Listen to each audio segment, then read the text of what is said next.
welcome to today's lecture. We are going to be looking at the methodology or the approaches to comparative education. You see, there is a way we study comparative education that then makes it systematic. Like we said before, comparative education lies in the broader field of social sciences. And to study in social sciences, like any science, we have to systemize the way we study.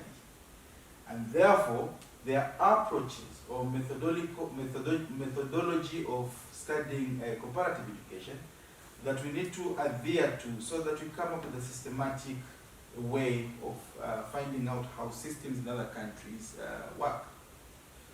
So without further ado, let's dive right into it. The objective of today's lecture is to make sure that by the end you are able to state and explain various methodological approaches in comparative education. I also expect that you'll be able to explain how educational reforms can be implemented using these methodologies. Don't just learn them for the sake of learning them, but I'm looking at applicability. You're able to apply this knowledge in trying to suggest reforms in systems. And then 3, you need to also apply these methods to solve educational problems that systems might be facing, either the system or the education institutions. So you're supposed to use this knowledge to be able to even suggest possible solutions to the problems that systems or institutions might be facing.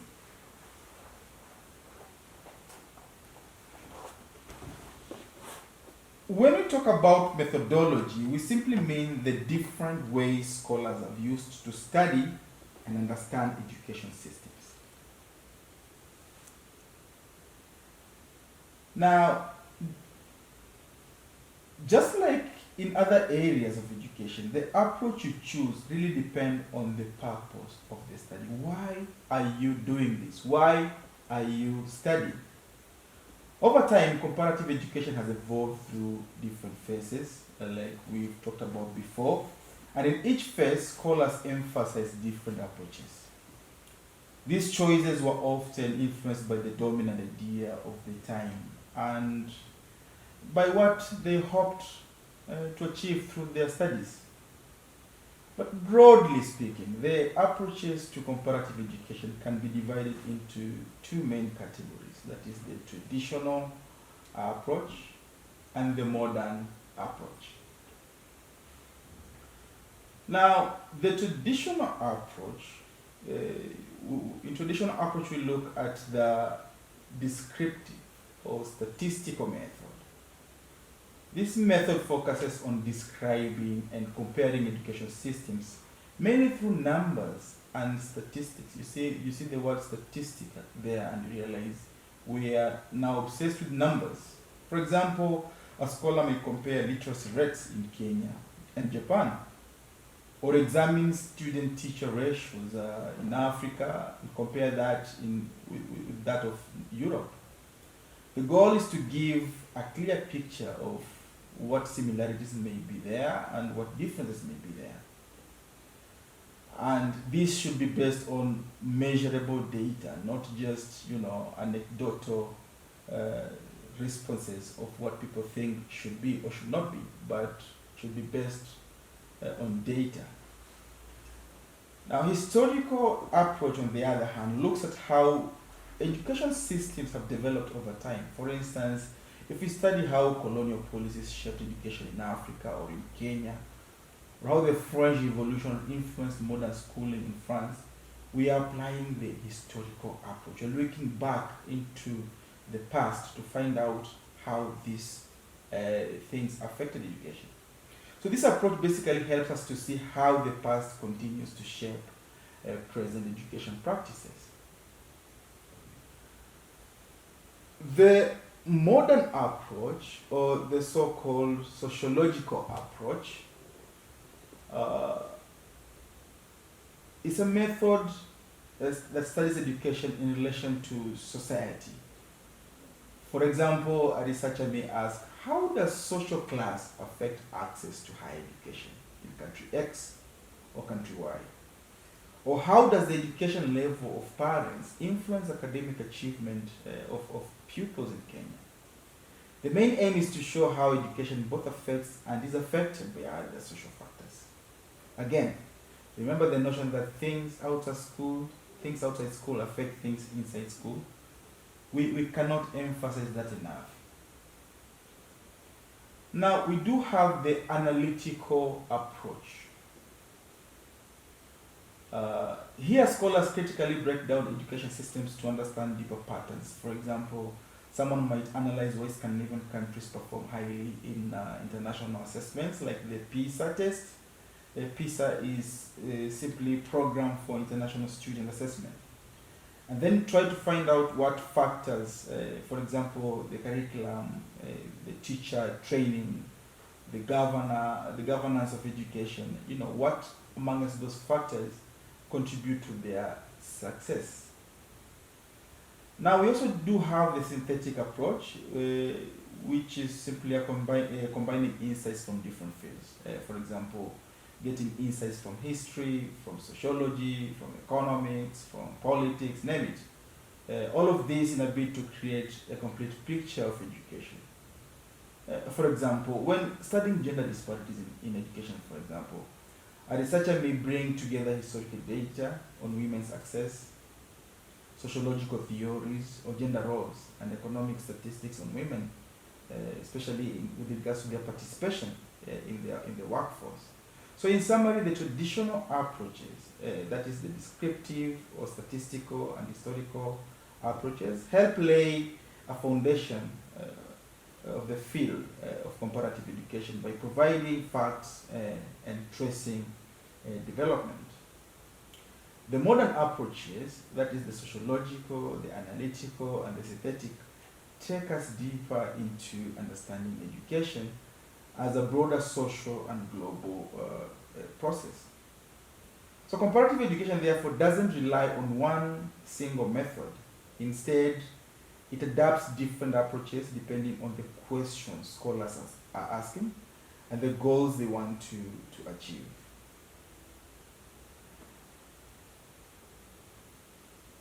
Alright class, let's now look at one of the earliest methods used in comparative education, that is the statistical or quantitative method. This method placed very heavy emphasis on numbers and measurable data.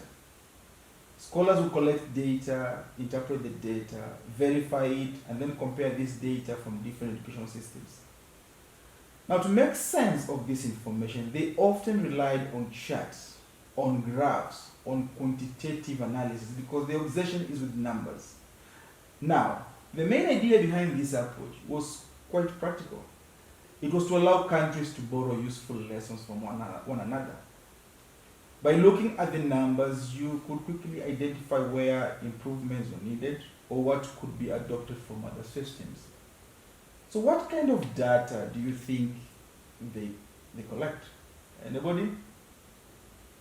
Well, for the most part, it would be statistical data on issues such as the number of students at different stages of education, which would in turn tell us something about the pupil-teacher ratio.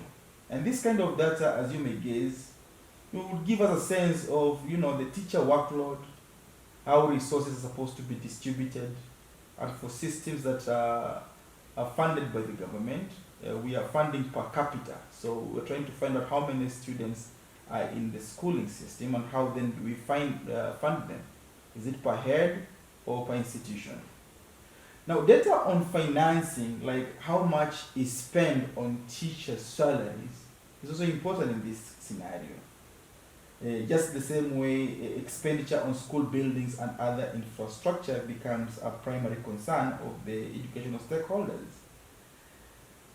But of course, with education, we look at the successes. So the percentages of passes and failures at various stages can inform what remedial measures might be taken to correct anomalies in the system. All this data was lined up side by side with identical data from other countries. And your guess is as good as mine. The goal is just to paint a clear, comparable picture.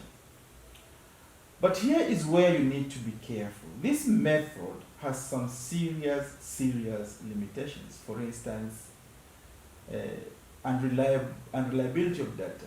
You might find data that's unreliable. Not all countries keep accurate records. Sometimes officials even exaggerate numbers to make things look better than they are, especially when it comes to painting a positive picture of the system. Non-standardized terms can also be a problem. What accounts as a teacher or a student can differ from country to country. So without standardization, comparison may not mean much. In Kenya, for instance, we have had an 80-plus-year-old student in primary school. Would you consider that a pupil? Or what would you call him? In Scandinavian countries, I know for sure, whenever somebody has qualified to teach high school, it's usually a 5-year program if memory serves, you qualify to be called a professor. So you are in high school and you hear students say, my professor said this and that. Is the word professor the same in Scandinavia as it is in Kenya? So when we say professor in Kenya, what exactly do we mean? And that's where the problem is. Non-standardized terms. You wouldn't know what this term means in one system and how it compares with the same term in another system. Another limitation is ignoring social influences. Numbers alone can't tell us why education looks the way it does. For example, cultural values, political conditions, economic realities, maybe even religious factors. All these factors deeply influence education. But these don't show up in raw statistics. Then there's the verification problem. To truly check the accuracy of international data, researchers necessarily need to travel and cross-verify. And you can imagine how expensive that would be if somebody has to move to other systems, other countries, to cross-verify the claims, the data. So while the statistical method is important, you want to know that it just gives us a starting point for comparing education systems. See, numbers can show us trends. And these trends are very important, but they don't explain the deeper social, cultural, political forces that shape education. This is only possible through a qualitative method where you get opinion from the horse's mouth, or so to speak. Now, let's look at the descriptive and historical methods in comparative education. We start with the descriptive method, which was widely used in the 19th century. And the main idea here was to, look at what another country is doing in education and borrow the good parts. Remember the whole concept of selective borrowing. So educationists of that time would travel abroad, observe the system they encountered, and then write detailed descriptive accounts of how those systems worked. And I think you can remember when we talked about Marco Polo and his movement from Venice to other places in the world, and how he recorded what he saw and how he helped improve the systems of education in his country. You see, they would typically describe how schools were organized, what subjects were taught, the structure of administration, or even the training of teachers. You see, teacher training becomes an integral part of education systems because then that informs the educational outcome. Now, the goal wasn't deep enough. It was more about copying what seemed to work well in other countries. And then seeing if those ideas could be incorporated back home. You can think of it like an early version of educational window shopping, where you simply copy here and paste there, see what works and what doesn't. Moving on to the historical method. Here, the focus shifts a bit. And instead of just describing what exists, this method digs into the past to understand how today's systems of education came to be. The main strength of the historical approach is that it helps to see the roots of modern education systems. Where is it coming from? So by doing this, we can identify the parts that are outdated and therefore, necessarily needing to be eliminated. And also strengthen the parts that are valuable. You don't discard everything. There's always something that can remain. And it's not just about knowing the past for the sake of history. It's about using that knowledge to improve the present and the future. Like it's been said before, if you know where you're coming from, that is your past, you are likely to predict where you're going, and that is your future. So this approach requires us to consider all sorts of factors that shape education. For example, the geographical factors like climate, like location, the social and economic conditions of the state, religious and political influences, and even linguistic differences. How is it like in multilingual systems as compared to bilingual or monolingual systems? The procedure usually involves three main steps. First, you study each national education system in its own historical context, and here you ought to pay very close attention to differences in terms of methods, in terms of data collection, in terms of classification. Then you analyze the forces behind the differences, natural forces, religious forces, socioeconomic forces, maybe political forces as well. And finally, you adopt only those ideas that can be adapted to the recipient's country, using their own historical context. Context also matters a great deal here. But of course, this method also has its limitations. Sometimes the historical data itself isn't very reliable. Historians, as you may know, sometimes they just are as human as everybody else, and they might be less impartial than we expect them to be. So that level of impartiality also can differ. They might conceal negative aspects of their country's history. No one wants to expose their country in bad light. And there's a danger of overemphasizing the past, which can make the study of comparative education feel a bit unbalanced. So to sum up, the descriptive method gave us early detailed account, kind of like travel diaries, while the historical method provided deeper insights into the roots of modern systems, although it sometimes leaned too much on the past.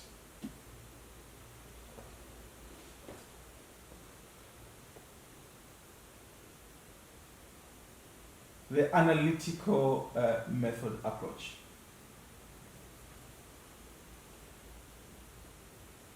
All right, let's talk about the analytical method in comparative education. This method is quite different from the ones we've looked at before because it tries to go deeper. Instead of just describing or looking at history, or the analytical approach focuses on the relationship between education and society. That is how a country's education system connects to its social, to its political, or to its economic conditions. In fact, in any serious comparative studies, analysis is unavoidable. You can't just stop at collecting facts. You need to break them down, separate the elements, and see what each would mean when it stands on its own. So how does this method work? It usually follows four main steps. One is collecting educational data. You gather information using descriptive and statistical methods. Things like enrollment numbers, funding patterns, teacher-student ratios, exam results, and so on and so forth. The second step is interpreting related data. But numbers on their own don't tell the whole stories. You also need to interpret social, political, economic, or historical data, because those are the forces that explain why education looks the way it does in different countries. The third step is determining standards for comparison. Now, in order to compare fairly, we need to set some standards. For example, we might look at the country's political philosophy, For example, we used to have peace, love, and unity as the Nyayo philosophy during the Moi era, peace, love, and unity. How does that affect education? How was it uh, uh, enshrined in how we conducted our education? The aims of education is also an important yardstick. The methods of control of education. How do we control even graduation rates? This act like lenses that help us judge similarities, that help us judge differences, and we have a more systematic way of comparison. And finally, we move to interpretation and conclusion. Once the data is collected and analyzed against these standards, we can draw conclusions. This helps us to understand not just what is different, but also why those differences exist. Does this approach have limitations? Of course, no method is perfect. The analytical approach has its weaknesses, just like any other method. It sometimes fails to capture the total picture of an education system. It may focus too much on isolated elements, and that doesn't give the total picture, the true picture. It can also overlook the inherent similarities. We are obsessed with similarity, with differences, when all systems have elements that make them similar. Systems might appear very different, even diametrically opposed to each other, but when you dig deep, you find that we are all aiming at the same things, producing individuals who can fit in the larger society. So in short, the analytical method goes beyond description and history by digging into the relationship between education and society. And it's powerful for comparison, but we have to be very careful not to lose sight of the big picture. Now, let's move on to the synthesis method in comparative education. This approach is closely linked to the works of Edmund King. He was an influential comparative educationist. In his book, World Perspectives in Education, King strongly argues for this way of looking at education. So what's the big idea here? Unlike methods that focus only on describing or analyzing one country, the synthesis method takes a much broader international perspective. It asks us to study education in a way that brings together experiences from around the world. Here's the key point. When you examine educational problems across different countries, you'll notice something interesting.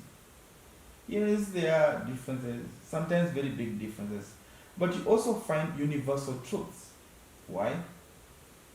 Because at the end of the day, people across the globe share many of the same needs and aspirations.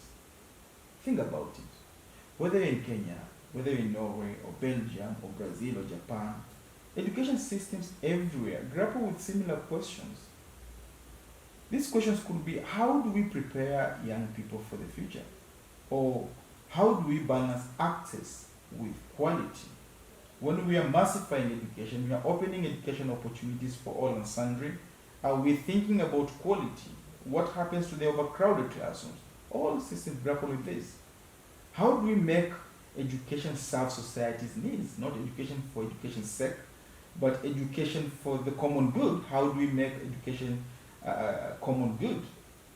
The synthesis approach says, let's study these challenges on an international scale, recognizing both the differences and the shared human goals. So in simple terms, the synthesis method is about bringing the global picture together.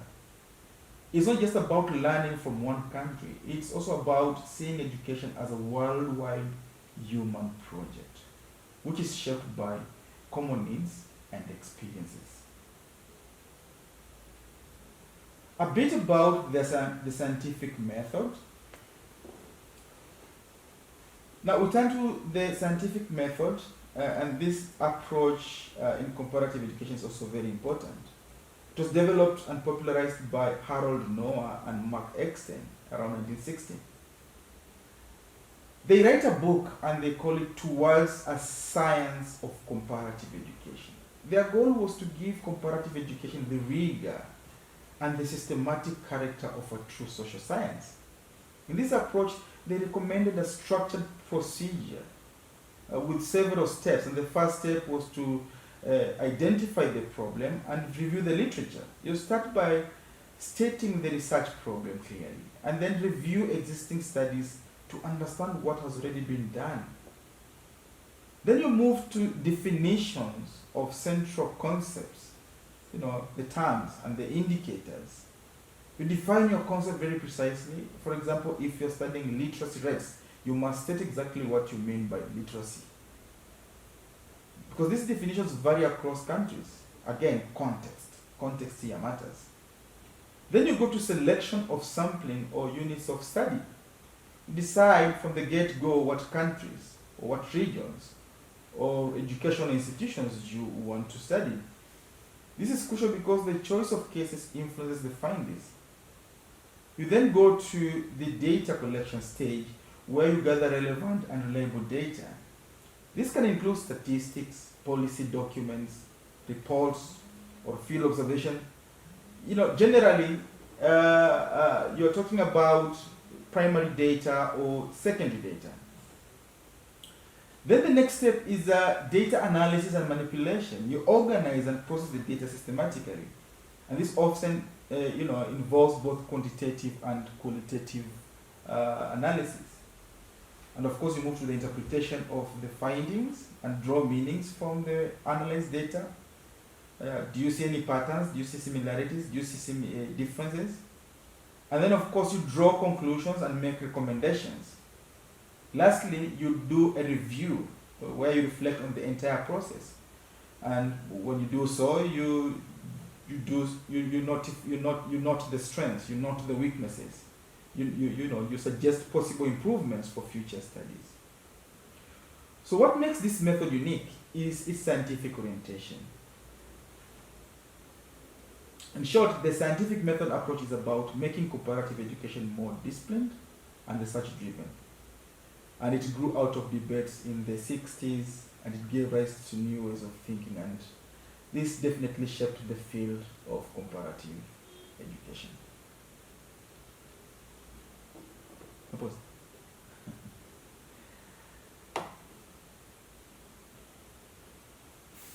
Let's finally look at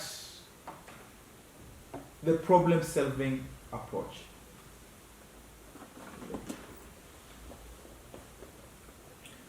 Now, this approach was developed and popularized by Brian Holmes in his book, Problems in Education, a Comparative Approach.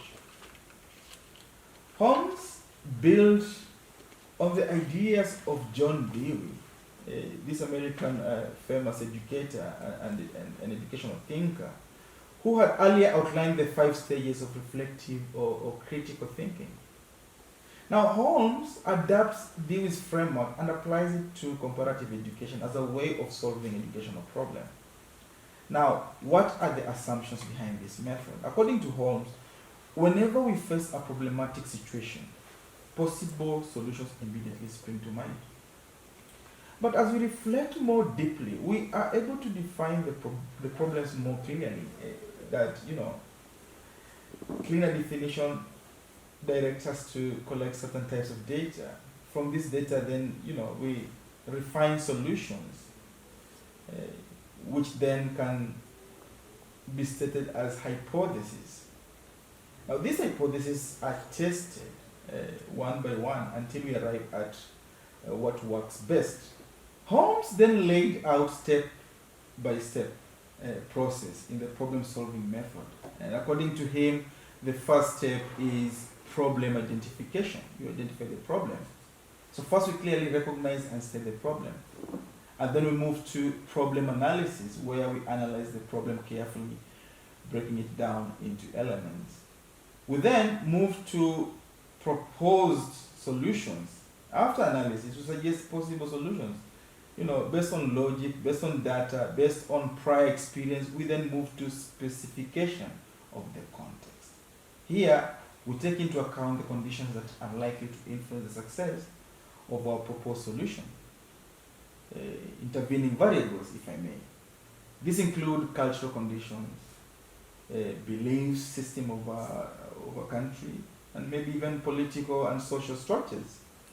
At this stage, we also make predictions, or what you'd call informed guesses, about the expected outcomes of the solutions.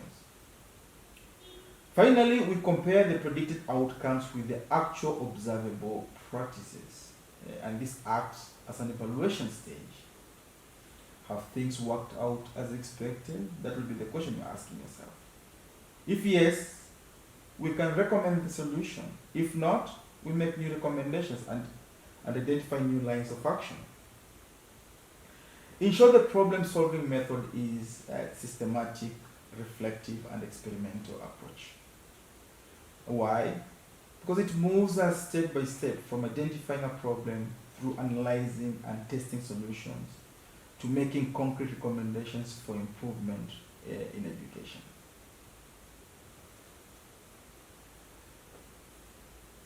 Now,